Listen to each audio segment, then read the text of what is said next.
Hello students, so today we are going to start our new topic, that is fluid mechanics for today for physics. कल आपका physics का simple harmonic motion ख़त्म हो चुका है। हाँ, थोड़ा सा उसमें ऑडियो का दिक्कत था, वो मैंने आज करेक्ट कर लिया है। उसको प्लीज़ एक बारी दोबारा देख लें, ठीक है। तो आज हम अपना फ्लूइड मैकेनिक्स स्टार्ट कर रहे हैं। तो फ्लूइड मैकेनिक्स स्टार्ट करने, कोई भी सब्जेक्ट स्टार्ट करने से पहले, जैसा कि मैंने आपको बताया हुआ है कि सबसे पहले क्या पढ़ते हैं, उस सब्जेक्ट की हम प्रॉपर्टीज़ के बारे में पढ़ते हैं कुछ, ठीक है। तो सबसे पहली है आपकी फ्लूइड प्रॉपर्टी। फ्लूइड प्रॉपर्टी में सबसे पहली प्रॉपर्टी आती है, सबसे basic property, that is pressure. So pressure, आपको बेसिक फार्मूला पता है। प्रेशर क्या होता है? Force upon area. Force upon area, force जो कि आप लगाते हो और जितने बेसिकली एरिया पे वो अप्लाइड होता है फोर्स, उसको उस एरिया से डिवाइड कर देते हैं तो आपको प्रेशर मिल जाता है। तो उसकी यूनिट क्या बनेगी? फोर्स की न्यूटन, एरिया की मीटर स्क्वायर, तो newton metre square. Newton metre square को कई बार हम पास्कल भी लिखते हैं।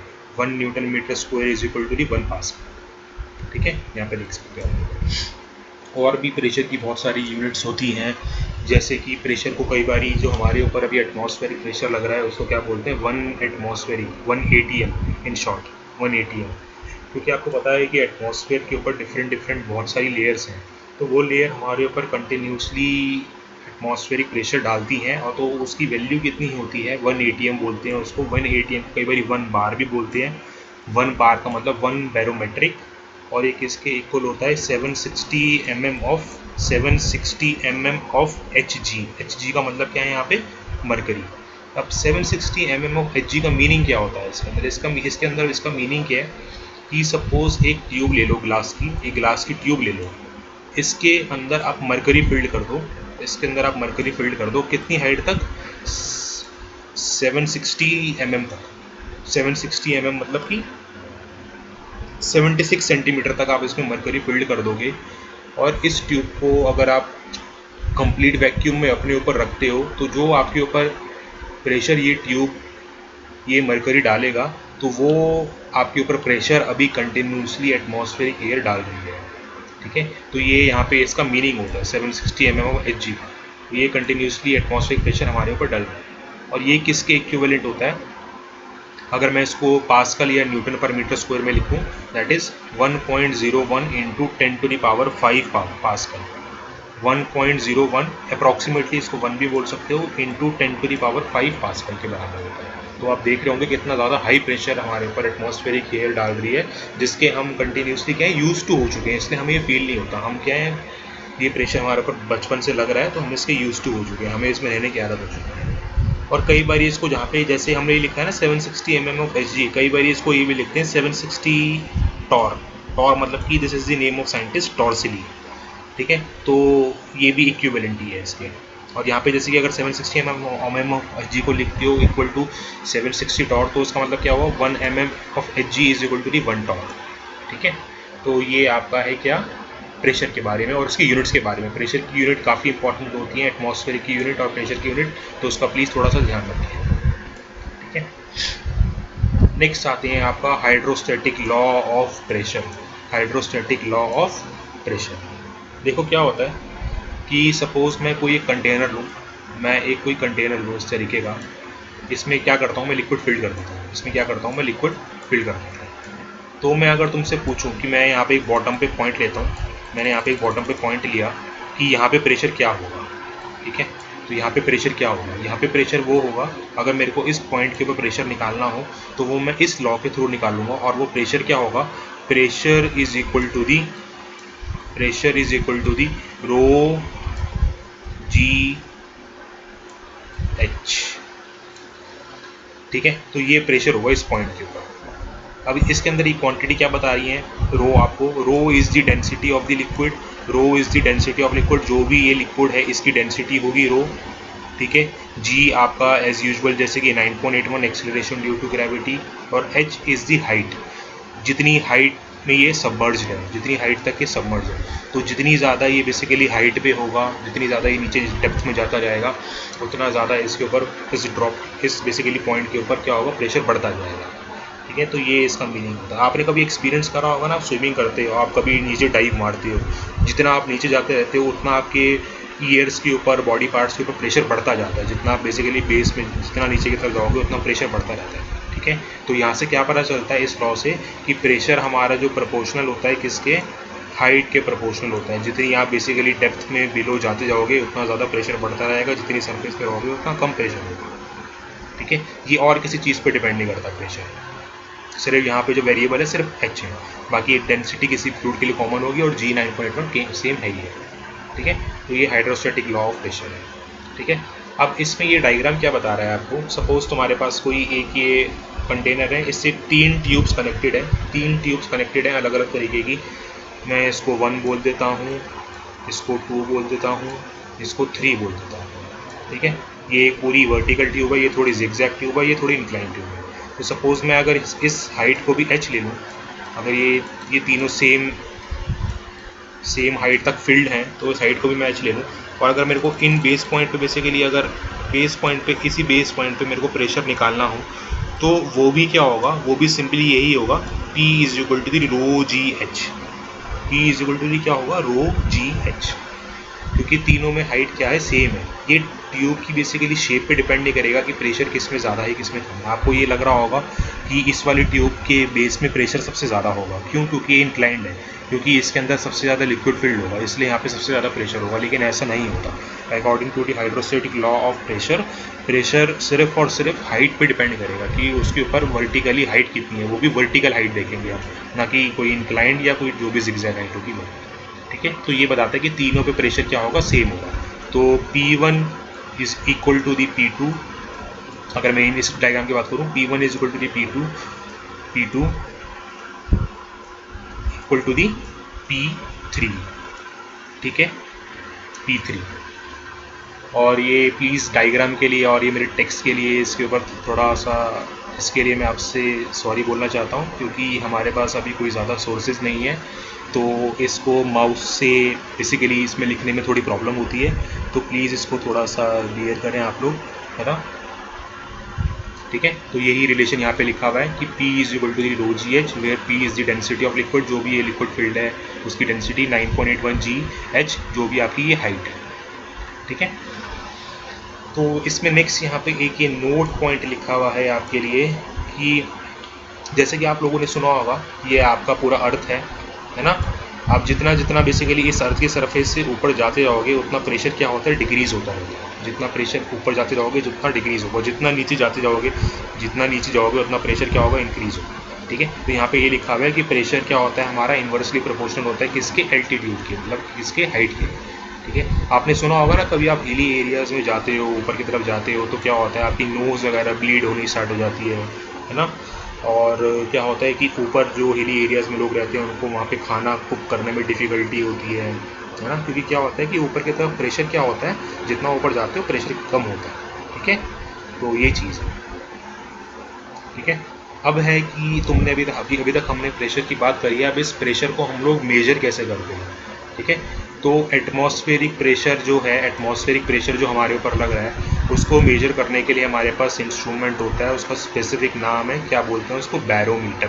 बैरोमीटर, जैसे आपने अभी देखा था कि प्रेशर की यूनिट बार होती है, ठीक है, वो बेसिकली यहीं से ड्राइव हुई है, वो बेसिकली कहाँ से ड्राइव हुई है, यहीं से ड्राइव हुई है, ठीक है। ये 1 बार यहाँ पे लिखा हुआ है ना, ये 1 बार, ये इंस्ट्रूमेंट मेजर होता है, इसलिए इंस्ट्रूमेंट मेजर करने के लिए होता है, इसलिए इसको क्या बोलते हैं, बैरोमीटर। बैरोमीटर अगर मैं बात करूं कि कैसा होता है दिखने में, बैरोमीटर कुछ नहीं होता, सिंपल एक ट्यूब होती है, इन्वर्टेड ऐसी ट्यूब, ठीक है। इस ट्यूब को मेरे को जहाँ का भी प्रेशर, इस ट्यूब को एक साइड से क्लोज होगी एक साइड से ओपन होगी, मैं क्या करूँगा, इस ट्यूब को जिस भी मेरे को बेसिकली कहीं जहाँ कंटेनर का प्रेशर या एटमॉस्फेयर का प्रेशर मेजर करना, मैं क्या करूँगा, फुल डिप करके इन्वर्ट करके डाल दूँगा उसको। और इस ट्यूब के अंदर एक कंडीशन है कि इस ट्यूब के अंदर कोई भी एयर नहीं होनी चाहिए, ये कंडीशन है, ठीक है। तो क्या होगा, इसके अंदर कोई भी एयर नहीं होगी तो क्या करेगा, ये लिक्विड जिसके अंदर मैं डालूंगा, ये लिक्विड इसके अंदर यहाँ पे लिफ्ट हो जाएगा। ये लिक्विड क्या होगा, इस हाइट तक यहाँ पे क्या हो जाएगा, लिफ्ट हो जाएगा, इस हाइट तक क्या होगा, यहाँ पे लिफ्ट हो जाएगा। तो इसी इंस्ट्रूमेंट को हम क्या बोलेंगे, बैरोमीटर, ठीक है। इसी इंस्ट्रूमेंट को क्या बोलेंगे हम लोग, बैरोमीटर। यही यहाँ पे डायग्राम बनाया हुआ है, ठीक है। कई बार क्या होता है कि ये बैरोमीटर वेदर फोरकास्टिंग में भी काम आता है। वेदर फोरकास्टिंग में कुछ इंडिकेशंस होती हैं जो इससे मिलती हैं, ठीक है। तो यहाँ पे ये लिखा हुआ है कि अगर there is sudden fall in the barometer reading, अब अगर यहाँ पे जो बैरोमीटर की रीडिंग है अगर ये थोड़ी सी एकदम से नीचे गिर जाती है, मतलब कि सडन फॉल होता है इसके अंदर, तो बैरोमीटर की रीडिंग में, तो इसका क्या इंडिकेशन है, इसका मतलब कि भाई स्टॉर्म आने वाला है। इसका मतलब क्या है, स्टॉर्म आने वाला है, ठीक है, ये मीनिंग है इसका, आंधी तूफान आने वाला है, ठीक है। नेक्स्ट क्या कह रहा है कि अगर बैरोमीटर की रीडिंग में स्लो फॉल होता है, ये स्लो लिखा हुआ है, स्लो फॉल होता है in barometer reading, that then it indicates the rain, की बारिश होने वाली है भाई, ठीक है।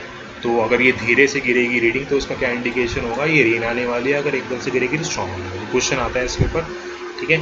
और अगर हल्का फुल्का कई बार इसमें राइज हो जाता है, स्लो राइज होता है, तो क्या इंडिकेट करता है कि हमारा मौसम कैसा है, साफ मौसम है, क्लियर वेदर है, ठीक है, ये मीनिंग है इसका, क्लियर वेदर, ठीक है। तो प्लीज़ इसका थोड़ा सा ध्यान रखें। तो ये जो हमारा मीटीरियोलॉजी डिपार्टमेंट होता है वहाँ पे ये चीज़ें यूज़ होती हैं, क्योंकि उनको वेदर प्रेडिक्शन करनी होती है, फोरकास्टिंग करनी होती है, तो वहाँ पे ये चीज़ें, ये सब पैरामीटर्स यूज़ होते हैं, ठीक है। तो नेक्स्ट हमारे पास प्रॉपर्टी आती है मास। मास जैसे कि आपको पता है कि बहुत ही बेसिक प्रॉपर्टी है, बहुत ही फंडामेंटल प्रॉपर्टी है। मास क्या इंडिकेट करता है कि किसी भी बॉडी के अंदर कितना मैटर है, किसी बॉडी के अंदर कितना मैटर फिल्ड है, ठीक है। मास और किसी बॉडी के लिए हमेशा कांस्टेंट रहता है, ठीक है। और इसको किससे डिनोट करते हो आप लोग, केजी से, केजी, ग्राम, पाउंड, किसी भी बेसिकली यूनिट से इंडिकेट कर सकते हो, ठीक है। उसके बाद नेक्स्ट क्वांटिटी है आपके पास डेंसिटी। डेंसिटी को किससे इंडिकेट करते हैं हम लोग, ये हमारा जो ग्रीक सिंबल है रो, जो कि पी की तरह दिखता है, ग्रीक सिंबल रो है, बेसिकली क्या है, रो, ठीक है, इससे इंडिकेट करते हैं। और डेंसिटी क्या इंडिकेट करता है हमें, इसका रेशियो होता है मास अपॉन वॉल्यूम। कि सपोज़ मेरे पास एक वॉल्यूम है, मेरे पास दो, सपोज़ ये बॉक्सेस है, मेरे पास ये दो बॉक्सेस हैं, इन दोनों को मैं मान के चलता हूँ क्या है, वॉल्यूम सेम है। और ऑल्दो ये दिखने में सेम नहीं लग रहा, लेकिन मैं मान के चलता हूँ कि इन दोनों का वॉल्यूम क्या है, सेम है। सपोज़ मैं क्या करता हूँ, मैं इसके अंदर सैंड पार्टिकल्स भर देता हूँ, छोटे छोटे क्या करता हूँ, बहुत सारे सैंड पार्टिकल्स भर देता हूँ, ठीक है। पूरा इसको फिल कर देता हूँ सैंड पार्टिकल से, और इसको मैं क्या करता हूँ, लिक्विड से फिल करता हूँ, इसको लिक्विड से फिल करता हूँ। तो आपको क्या लगता है कि किसकी डेंसिटी ज़्यादा होगी, किसकी डेंसिटी ज़्यादा होगी। ऑब्वियसली बात है, हमें लगता है कि सैंड की, जिसमें सैंड फील्ड है उसकी डेंसिटी, उसकी डेंसिटी ज़्यादा होगी, क्योंकि सैंड ज़्यादा डेंसर होता है लिक्विड से। तो बेसिकली यही डेंसिटी इंडिकेट करता है कि कितना हमारा पर यूनिट वॉल्यूम में सिस्टम पूरे तरीके से फिल्ड है, कितना हमारा सिस्टम पूरे तरीके से एक यूनिट वॉल्यूम में कितना वो फिल्ड है, कितना उसमें मैटर कंटेंट है, ठीक है। तो ये डेंसिटी इंडिकेट करता है हमें। और ये सबसे ज़्यादा किसके लिए होता है, सॉलिड के लिए, सॉलिड के लिए सबसे ज़्यादा होता है, उसके बाद लिक्विड के लिए, और उसके बाद कि गैस के लिए, ठीक है। ये इसका ऑर्डर होता है। और इसकी यूनिट क्या आएगी, मास अपॉन वॉल्यूम है, तो मास के लिए केजी, वॉल्यूम के लिए मीटर क्यूब, तो केजी पर मीटर क्यूब इसकी हमारे पास यूनिट आएगी, ठीक है। होप आपको समझ आ रहा होगा।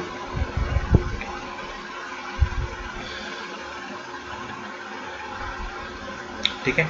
अब हमारे पास डेंसिटी मेजर करने के लिए इंस्ट्रूमेंट होता है, जिसको हम लोग क्या बोलते हैं, हाइड्रोमीटर।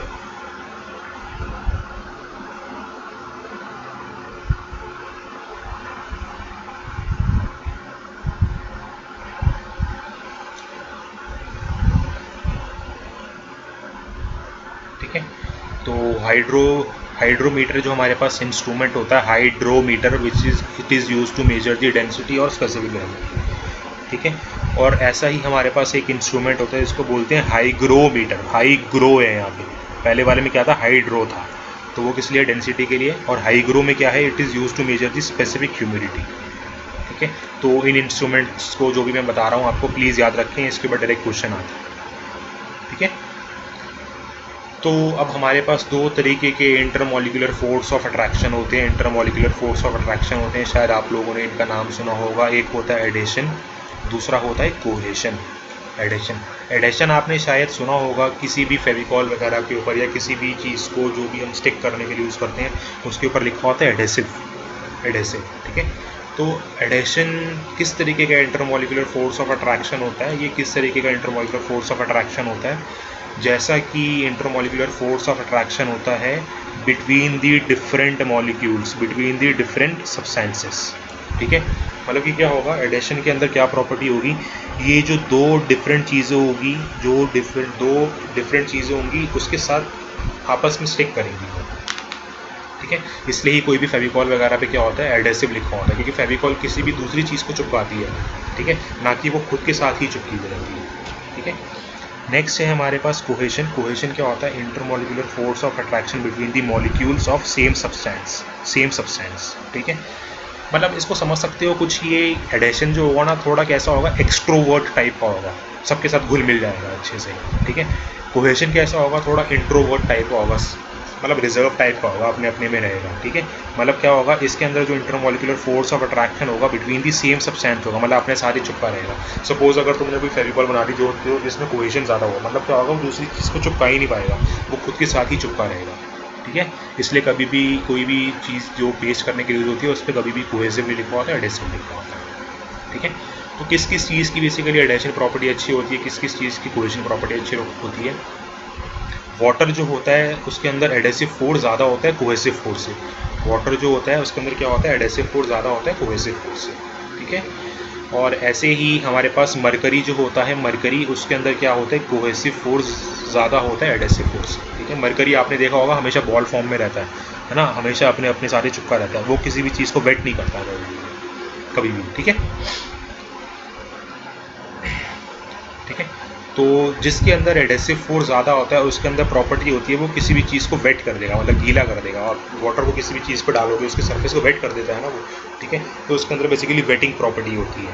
ठीक है, ऐसे ही कोहेसिव सब्सटेंस जो भी होगा इसके अंदर कोहेसिव फोर्स ज़्यादा होगा, उसके अंदर नॉन वेटिंग प्रॉपर्टी होगी, वो किसी भी चीज़ को वेट नहीं कर पाएगा। आपने देखा होगा कभी भी मरकरी से कोई भी चीज़ वेट नहीं होती है ना, तो ये चीज़ है नॉन वेटिंग प्रॉपर्टी।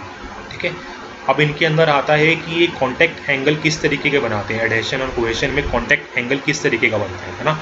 सपोज़ मैं कोई सरफेस लूँ इस तरीके से, सपोज़ कोई सरफेस लूँ, इसके ऊपर अगर मैं लिक्विड ड्रॉप डालूँ तो वो कुछ इस तरीके से शेप ले लेगी, और मैं इसकी इनसाइड सरफेस से और बेस सरफेस से अगर ये एंगल बनाऊँ, इस एंगल को मैं थीटा बोल दूँ, तो मैं इस एंगल थीटा को क्या बोलते हैं, इसका नाम होता है contact angle.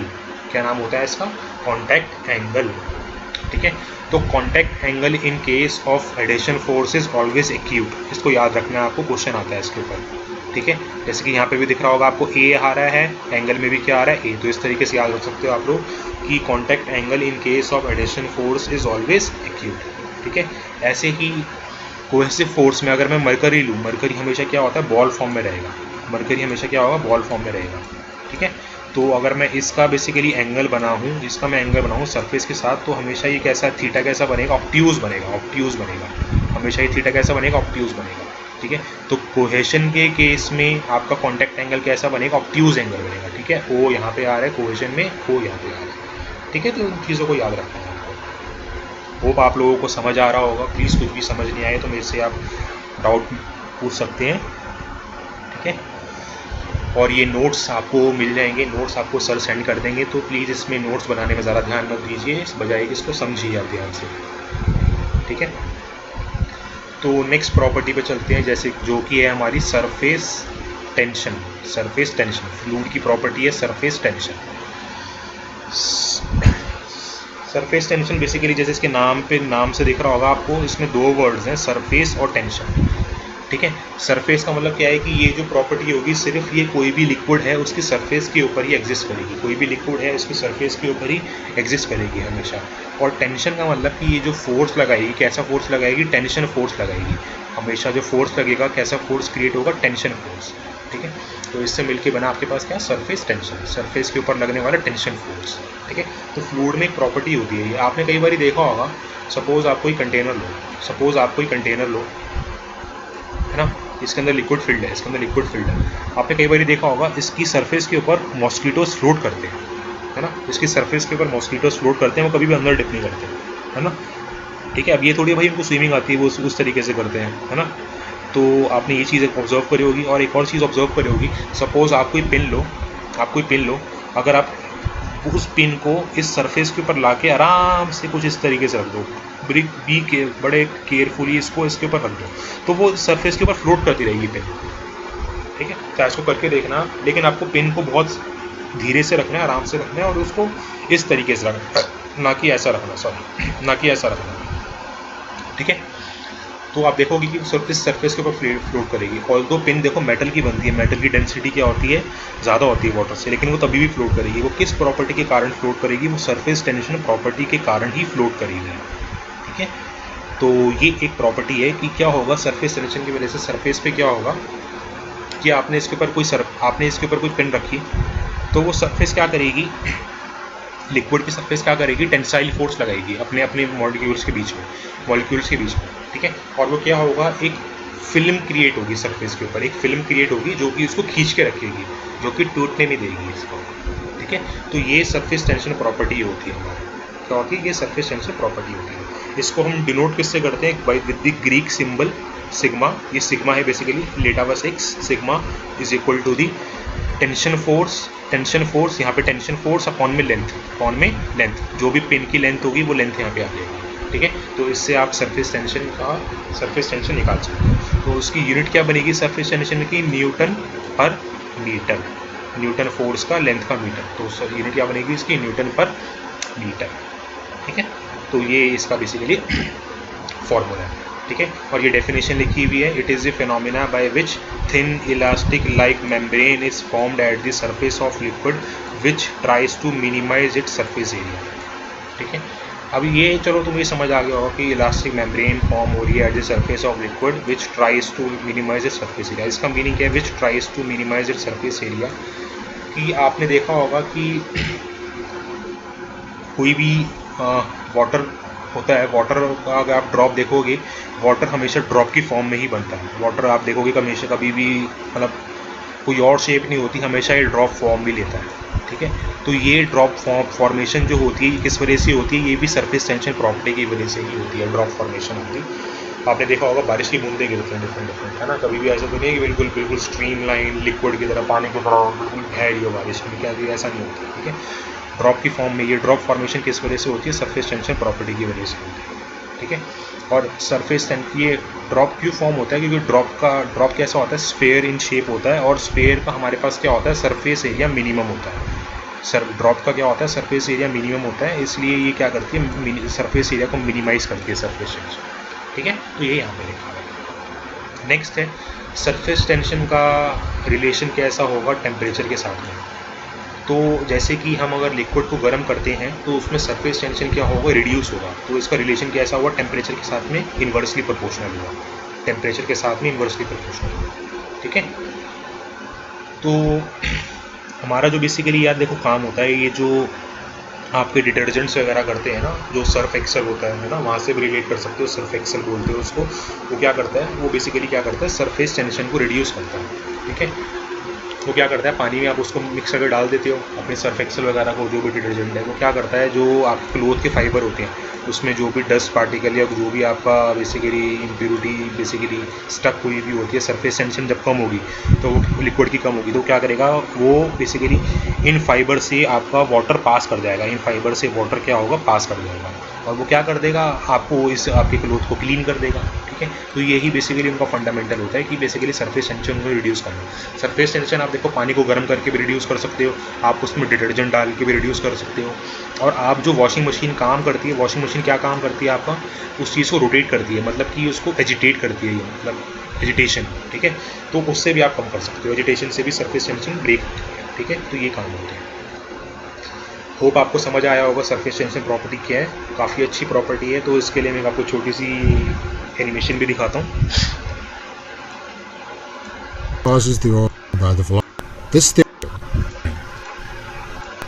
flattened, spectacular dyed blue out of alcohol on a smooth, resists the spectacular sticks top of mercury. Contact angle का है, ये आपको दिख रहा होगा कॉन्टैक्ट एंगल। ये कोई हमारे पास लिक्विड है जिसमें एडेसिव फोर्स कम है, तो अगर मैं इसका कॉन्टैक्ट एंगल देखूँ तो ये कैसा बन रहा है, थीटा बन रहा है हमारा, मतलब कि एक्यूट एंगल बन रहा है थीटा इसमें हमारा। और ऐसे ही ये मैं अगर मरकरी के लिए देखूँ, ये मरकरी बॉल है बेसिकली, तो इसका कॉन्टैक्ट एंगल किस तरीके का बन रहा है, थोड़ा सा ऑप्ट्यूज बन रहा है, आपको दिख रहा होगा। अगर सरफेस लो और इसका यहाँ से एंगल लो, ये थोड़ा सा कैसे ऑप्ट्यूज एंगल है आपका, ठीक है। तो यहाँ से आपकी कॉन्टैक्ट एंगल की याद है।